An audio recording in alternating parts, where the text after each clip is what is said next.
welcome to A Brief History Conspiracy. This week, Sumerians.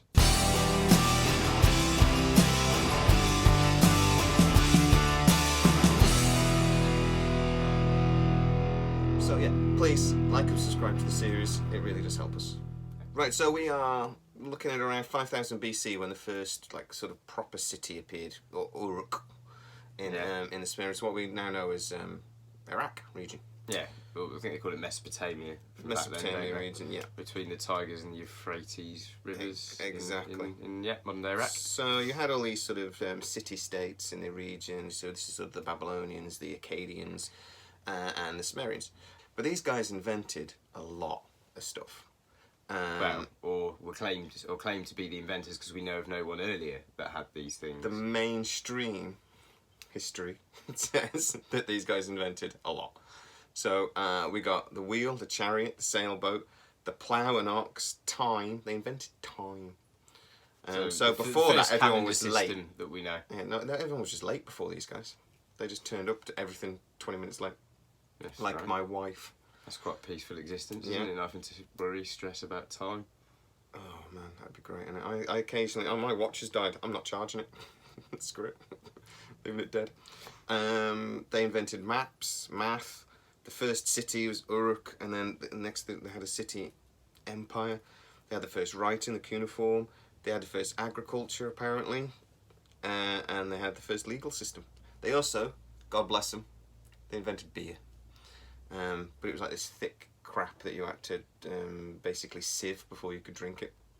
So I think you basically chewed it. Yeah, alcohol dates all the way back to the earliest civilizations, isn't it? They thought it was, until quite recently, they thought it was the Egyptians that had kind of invented beer. And then it's actually found out now it was like 3,000 years before that with the Mesopotamians. There you go. Yeah, I'm not surprised. It's the way it is, and this is why I've actually had a slight disagreement with an archaeologist recently who was saying that there's no evidence for these ancient cities, ancient civilizations we're talking about, like Atlantis and all this sort of thing. Apart from there is. Apart from yeah, we've already discussed it in several episodes. But there's nothing. There isn't that one piece of evidence to go, right, this is fact. Now we've done it. This is it. No. There's lots of bits of information, isn't there? And we're trying to put a jigsaw together still. Yeah, of course, from various different locations and various different cultures. But we need to still find the city, and I think that's what she was making the point of. And I decided to make the point of, well, we still only have bits and pieces of all these things. We're making jumps. You won't find the remnants of cities from if they existed tens of thousands of years ago. If you think of tens of thousands of years of the Earth reclaiming the structures back, they fall apart, they get broken up into rubble, weathering, erosion. You start going back like 20, 30,000 years. You're not going to find that stuff unless they built prominent structures like pyramids. Even though then they do erode. In Uruk, they had the central, what they call a ziggurat, which is like a pyramid structure, more pyramids. It's in stepped sort of thing. I'll put pictures up. You look at that now; it is very heavily eroded, and you can't imagine that in another 1,000 years it might not be there at all. Yeah, exactly. And that wouldn't have been built 5,000 years ago. It would have been built, modified, rebuilt during their period. So, and their empire ended around 1750 BC. You have to think that's when the erosion would have begun. You follow me? And they wouldn't have just built it and then had their empire for 3,000 years. They'd have rebuilt it, changed. So it would have started eroding more heavily when there was no maintenance, when the end of that civilization occurred. Yeah, exactly. So you really say that's only like 4,000 years of erosion and it's virtually gone. So a city from 10,000 years ago, if it was built with sandstone or limestone or these sorts of things in particular, they erode like crazy. So that's why when you think we've got 10,000 years of history at best recorded. All right, we've already talked about the Anunnaki. Yep. And this was basically their religion in this region. They had the King's List. Yep. Which is an amazing column structure that they've discovered. So they had the ancient kings that lived for hundreds or even a couple of thousand years. Yeah, several hundred years, maybe up to 1,000 years. As it got up to sort of their more modern times, they only lived for 30,000, for more like 30 years and things. So as the King's List, so there's the argument that their ancestors from thousands of years before this empire we have the evidence of it, existed, and it was ruled by the Anunnaki. And then as that we bred with the Anunnaki, we became more like us, and we started living slowly, living shorter lives and shorter lives. Those kind of ages are reflected in the Bible, in the biblical list, coming down from Adam and Eve through to Noah. They lived for several hundred years as well, supposedly, and maybe even up to 1,000. But they don't tell you that in sermons at church, because people would probably Noah lived for 700 something years, I believe. Call it out. Like that's what we're going to call out. The whole Noah Ark story and Noah's age is going to be the bit where you go, "Nah, I'm out." Really? Yeah, but you know what I'm trying to say. They neglect to point out the really silly shit. They don't mention that bit. in services. It's just like the priests. They go, "Okay, we're going to go with. There's 2 animals from all over the world on one boat. Really big room for poo at the back, and we'll forget if anybody mentions kangaroos, skate around it." And just don't mention Noah's age, because that's when we'll lose the kids.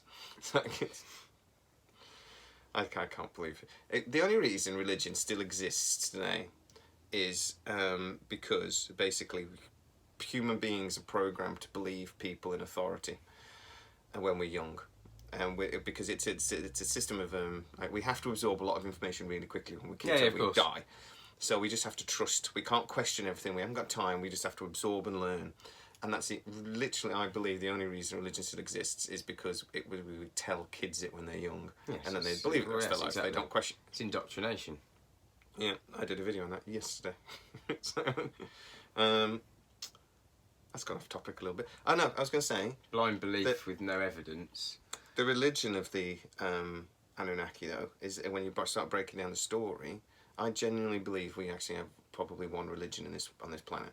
We seem to have this one religion that has then been adapted and changed and by people to control other people. There are lots of points that, like we said in Christianity, that seem to be parallel with the story that we're talking about here.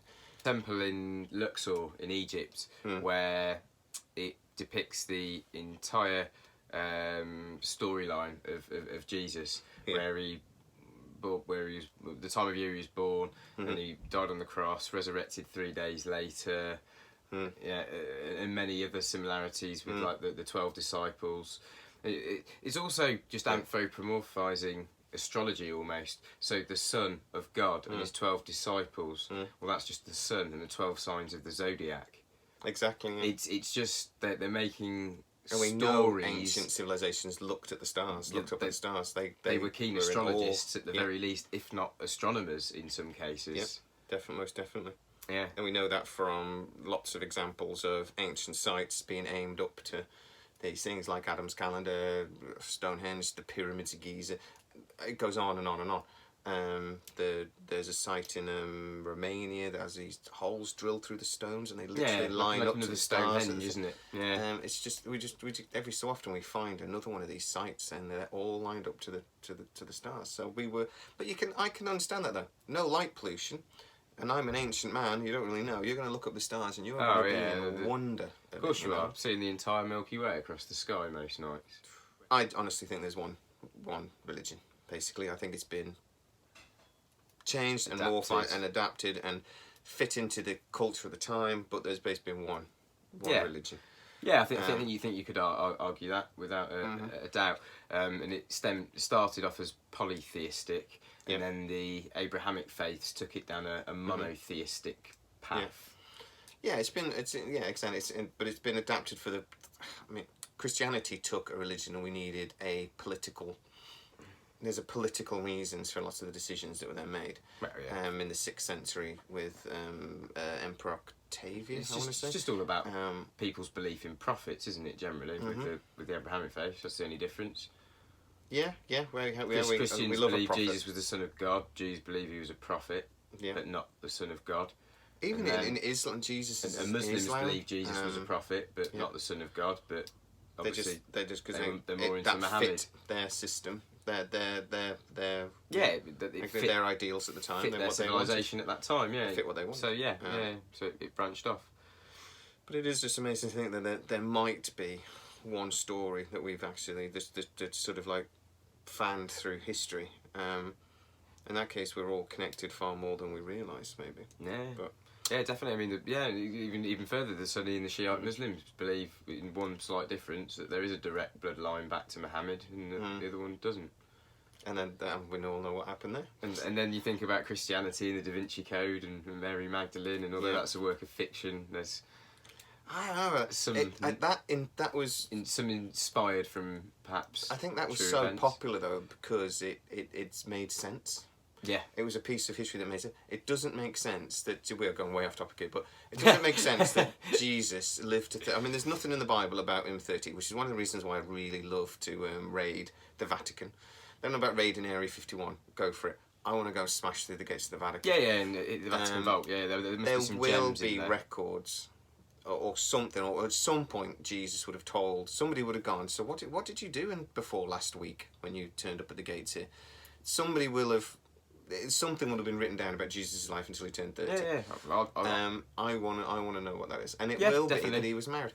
And I think he was married and he had kids. But that didn't fit what they wanted in the 6th century, so they erased it.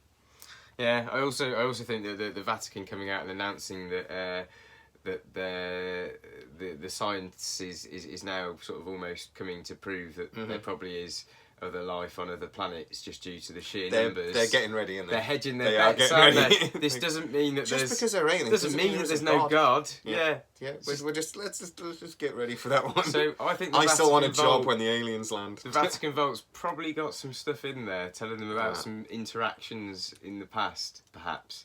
Yeah, I think suspect. there's all sorts in there that we would very much love to read. Because if they didn't have any evidence of that, and I don't think they'd make that announcement just based off the fact that we'd found Earth-like planets now. Yeah, it's getting to a point where it's hard not to hard to keep going that we're the centre of the universe, don't we? Yeah. Flat Earth. Although now when we look out, it looks like we are the centre of the universe, probably because the universe is actually probably everything infinite, in the universe is moving away from us, and we're so looking it at, looks like we're the centre of the universe. It does look like that, which is ironic considering that's what all the sort of early Christian bashing of scientists was all about, and hence the Priory of Sion in the Da Vinci Code as well. Yeah, which I believe did actually exist, wasn't it? And the Grand Master was Leonardo da Vinci at one point. Supposedly. I'm not sure. I know I'm not they 100% existed. on I that, can't remember the Da Vinci part, but yeah.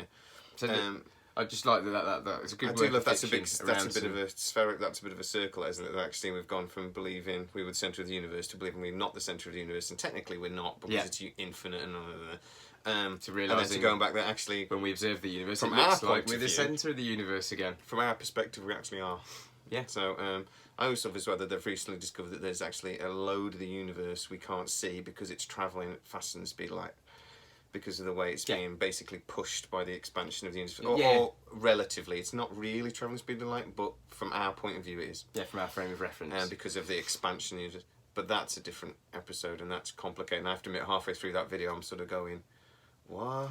Yeah. But there's actually 200 trillion galaxies, not the thing with it. Anyway. Yes. Should we go back to talking about Sumerians? Yeah, we should go back to the bring it prehistory to the ancient, the first ancient civilizations. Let's get this down first series complete. Yeah. So the things they are supposedly invented, right? Yeah. So the wheel, I'm okay with that, but Yeah. the wheel could have been around much sooner than this because you think about it, if it's a wooden wheel, that's rotting. That could have if that existed in an earlier city that we haven't discovered yet, we wouldn't know. I don't think we were going around with the same brain capacity for that 240,000 years without the wheel. Without thinking about a circle. Yeah, If I built a wheel, I could push this heavy load a bit further. Yeah, I think so. And surely, once the concept of the circle comes in, also the concept of zero comes in, doesn't it? As soon as you have the concept of the wheel. Zero and the wheel should be quite linked, you would think. Well, that goes on to what we were discussing earlier before we started recording about maths and that the Sumerians apparently invented math, and they invented math and a lot of the concepts that we still use today. But officially, they didn't invent the zero. That came much later, because zero, or the concept of nothing, is a concept. It doesn't exist. It's not a thing. It's a concept. It is an abstract concept. It's an idea of having nothing, but it's quite important for maths. They're quite important for very complex maths. It's really important. And apparently they didn't have it. But they built ziggurats, they built cities, they built... I mean, we're going to talk about Göbekli Tepe in a minute, which really proves that most of this, what we're talking about, is nonsense. But it seems to me that maybe that I don't quite believe that they didn't have this concept. Maybe they just wrote it down differently. But a lot of the maths, and they invented time, which we just ended up we talked about that before the video started, and we ended up talking about Interstellar movie, and that went woo really quickly. But the concept of time that they recognised and wrote down, because I mean, it's a matter. The 24-hour day comes from the fact that our days are 24 hours, and then they created a concept, and so backdated, and they create this concept that we still use today. We still use a lot of the math concepts from this period today. Yeah, that's amazing. That they were able to recognise that, you know. Going back to this brain capacity thing, given the opportunity and the necessity, which is also important. Yep. They got through all this stuff. Yeah. I think so. I think, and the Sumerians were well known for being traders and going about a lot. Whether it was to North America, South America, even, I don't know. But humans and our ancestors of humanity had been in Americas for 2 million years. So, in the South Americans, they built pyramid structures that look a lot like ziggurats. They're the step pyramid design. Yes. Yeah. So that influence comes from. But you could just as easily argue, though, that if you're using stone and you want to build something big, you kind of have to build a pyramid.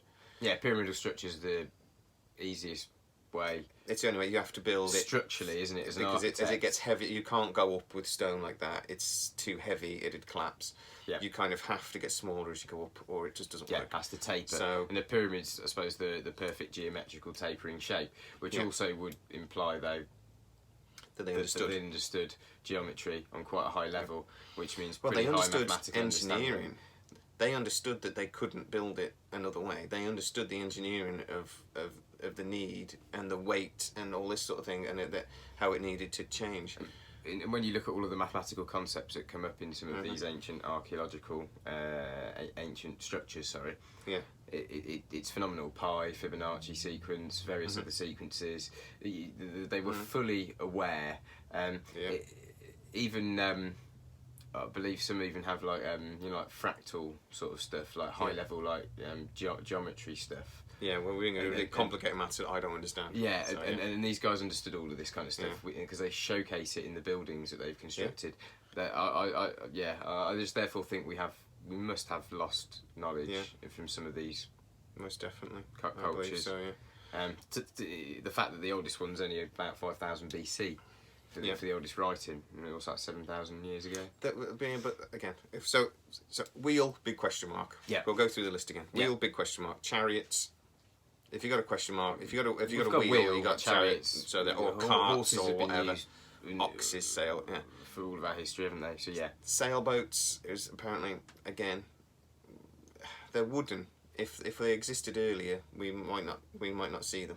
We may find the only reason we're going to know if sailboats are older is if we find an older city and somebody's engraved a picture of a sailboat on a rock or something. That's the only way we're going to know. We're not going to find them. They found some that are really well preserved in the Dead Sea, haven't they? Yeah, but even those are only a couple of thousand years old. Yeah. No, but the mud, it's no oxygen, isn't it, in the thing? Yeah. So they preserve really well.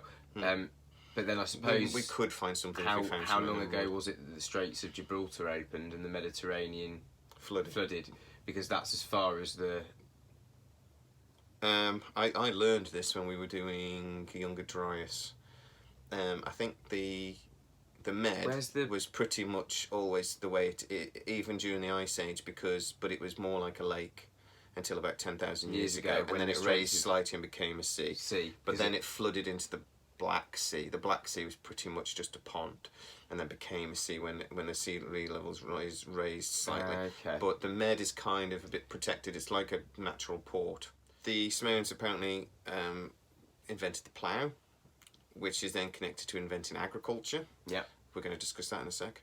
What else? We've got the first cities. We've got a question mark next to that. It's the first city we know of.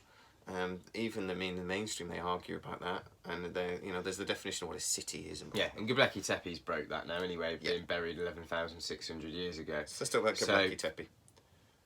Construction. You're going to do that without having some understanding of maths. So saying that the Sumerians invented maths, you have to put a big question mark next to that. You can't have Göbekli Tepe, which is, again, go back and look at our previous video on that, much older than what we're talking about here, 4,000 years older, 3,000 years older. Yes. No, it goes back to 11,600 BC when it was buried. So it's more like 13,000... 5,000 years older than we're talking about. Years. So another 5,000 years on top of the Sumerian And they culture. built these complex stone structures, again lined up with the stars and all this sort of thing, without any understanding of maths. Now I'm calling bullshit on that. So I put big question mark, the Sumerians invented maths. I think that's just the first time we've maybe seen it written down. Yeah, it's the only remaining evidence in written form. Yeah, or the earliest remaining evidence in written form. So the first cities, I don't think you can call Göbekli Tepe a city necessarily, because I don't think people lived there, or not that we've seen the evidence of. I think people lived there, but I think the site that we've seen is for specific purposes. It's almost like it's part of the city, rather than an actual city structure. There's no homes, there's no shops, there's no these sorts of things. There's very specific. Yeah, was it Graham Hancock? Structures. Was it Graham Hancock? Yeah, Graham Hancock thought that it was the survivors, doesn't he? The survivors of the major traumatic event of the second. Of Atlantis, basically. Younger or Dryas. What we call Atlantis now. Göbekli Tepe it's such an unusual site, and there's so many things about it, like the fact that they buried it, that doesn't make sense. Yeah. All we can do is postulate, and I don't think we'll ever know. No, I think they will find out more and more as they dig up more of the site, because they've only dug up a very small percentage, a few percent of the site, haven't they? Exactly, so far? About 10%. Is it 10? Is it now? Yeah. Okay. The other point is that there is some evidence to suggest there was agriculture in that region, and they found remnants of wheat that we still use today, or a strand of wheat that we still use today. To say that suggests agriculture. And I think as time goes on, I think we will keep improving our scientific methods for finding different forms of evidence for this, and keep pushing those dates further back and back. Yeah. I really do. I agree. Yeah, I agree. So to say again that the Sumerians invented agriculture, I don't think you can say. I don't think so. To build a structure like Göbekli Tepe, you had to be there, you had to live there, and that does not mean you're still hunter-gatherers. You'd have had to have been. No, exactly. You can't be a hunter-gatherer primarily looking for food. Yeah. It's your mainly daily activity, and also build big structures. It doesn't work. You have to have a surplus of food, in order to have the time to then build like that. Exactly. Yeah. So the mystery of the if you Google mystery of the Sumerians, and you'll go into there's a lot of videos out there that talk about how did this culture suddenly just develop this? How did they suddenly get this technology? How did they suddenly get things? You could argue it's because they had a city and they had the resources, so they had time to sit and think about this. Or you could argue what we're arguing is that they didn't invent these things. It was already there. This is just the first, or the oldest example that we've currently found. Yeah. Perhaps some survivors. And that this might go much further back than we. Yeah, perhaps some survivors of the Younger Dryas events. But then it took them several thousand years to rebuild the civilization back up. They got battered down to almost nothing, and had to rebuild. Rebuild, start again somewhere new. Yeah. And they also could have rebuilt something previously, but again as well. When we talk about the Younger Dryas, we're talking about at the end of the Ice Age how the environment was changing. Yeah, massive environmental. Sahara dried up. The rains moved south, so the Sahara was created. Where was wetland became suddenly dry. Göbekli Tepe would have been wet trees, animal, it would have been a very nice place to live, but then also Turkey is a much harsher place to live today. The temperate zone moved. We're talking about cities that were built over thousands of years that actually, in the environment changing, affected them. They had to move. So there could have been something built in the Sahara today, when it would have been temperate, that we've now lost under the sands. There's very little archaeological digs that go on in North Africa because of the harsh environment of the and Sahara also Desert. geopolitical tensions in a lot Yeah, of the yeah, regions as indeed. well. Yeah, of course. So Doesn't make it easy. I think the more we investigate in North Africa, I think we'll start to find some evidence of some other civilizations that we probably are completely unaware of now as well. I think that's going to be very interesting, especially if they go and dig near the Ricart structure, the Eye of the Sahara, Quite possibly, for yeah. that suspected location of Atlantis that Which we Jimmy did a previous going on video on. Hey, don't go Jimmy. Jimmy from a series. We did an episode on it as well. We did. Hey, don't yes. just because he's got millions of subscribers, don't just and he did sort of popularise the idea. Yeah. But there is a lot of evidence to say people lived in this region, and nobody really knows much about them. So yeah, we need to go and do the work. We need to go look. But you can't get the permit apparently. Really expensive to do big projects in that area. Of course, yeah. And also you're talking about a massive region under a lot of sand and things like this as well, and it's incredibly difficult to find these locations. So yeah, of course. So yeah, maybe in the future when we've a little bit less political unrest in the world. Yeah, definitely. So this site, this empire, is amazing. You've got the Hanging Gardens of Babylon that don't exist anymore. You've got these people were creating amazing things. We just have to wonder, were they first? I don't think so. No, I just think first is a misused term by the mainstream. Yeah. It's just the first that we are currently aware of. Yeah, I think. exactly. Yeah, and we have to keep looking. And like I said, to a young lady that was who said she was an archaeologist and who said there's no evidence for this stuff. Isn't that half the fun, that we don't know what we don't know? And if archaeology, she actually made the point that archaeology is pretty much thorough and like done. Science is never done. Exactly. I did make that point. And if a good experiment poses more questions at the end than it asked in the first place. Yeah. And if it was done, if we knew everything, why are you an archaeologist? You need to get another job. So, because you're done. So that's like saying when you finish school, you've stopped learning then for the rest of your life just because you've done the education system. Yeah. And the point is as well that Göbekli Tepe blew half of what we're talking about out of the water. That it is not a big leap in logic to suggest that the things that we just discussed, math, writing, potentially other things, must be older than we think. Because how was that site built otherwise? Exactly. That's going back 13,600 years. Why not tack another 5 on and go back before the last ice age, and were there civilizations around then? Or another 5 on top of that, another 10. And I genuinely think glaciers are really good at destroying evidence. Glaciers are really good at just wiping crap out of the way. And water or ice. Nature's very powerful. Very good at destroying, yes. Water's very good at clearing stuff away as well. And especially when you're talking about that you have to use carbon dating to think. So you have to sort of carbon date carbon, basically. So it's animal matter, like that. That stuff can get just washed away. So then you get left with stone that you can't date. Carbon.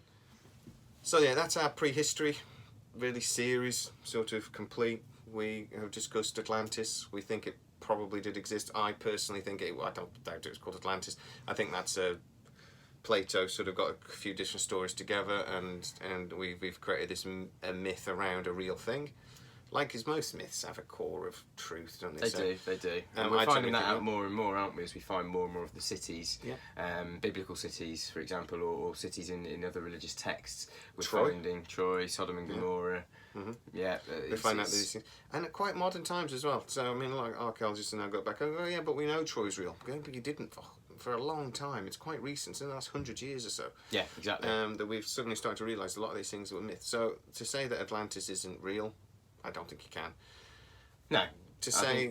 I think our ability to write, to build things like this is much older than we realise. Agriculture, because like we said, it frees up the time. It must be older.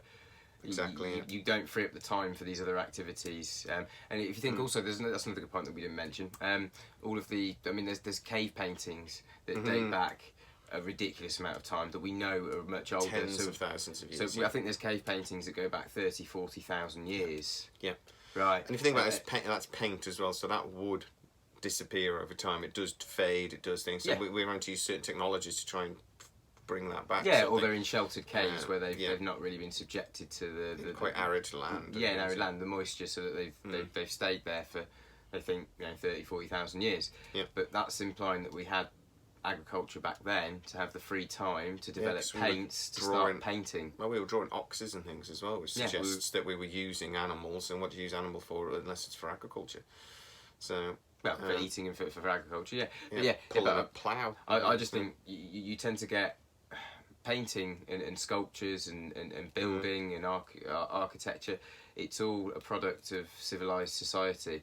Having time to do it. Having time to do it. And it probably also coincides with warmer periods in the Earth's history in the regions where they've settled.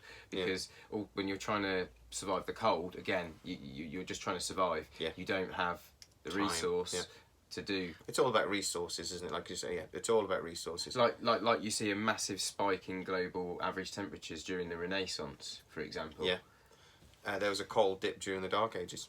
Yeah, there you go. Yes, there was, yeah. So resources, it was harder to live, so you don't have time to tell in stories and things and paint. And also when we have the plague and yeah, exactly. and some nasty that kill us off. Yeah. That, So I actually think thrive. we shouldn't really call it the prehistory. We should call it the lost history. Yeah, prehistory is probably We're talking about a lost the wrong, history. Wrong, That's what we're wrong talking term about. as well, but again used by the mainstream. Yeah. Right. So that's series 1 done. We're not talking about the Anunnaki and ziggurats and things like this ever again. Until we do. Until we do, because it'll come back round. It'll all come back round. Yeah. Series 2 though, we're going to be doing. Yes. We've decided we're going to step away from doing it in this order, and we're going to do it. We're going to do 9/11. We'll do some. Yeah, I think with it being the anniversary. Exactly. Yeah. Thank you very much. We will see you in a few weeks with the start of series 2, and thanks very much. Yeah, please like and subscribe. Always like and subscribe.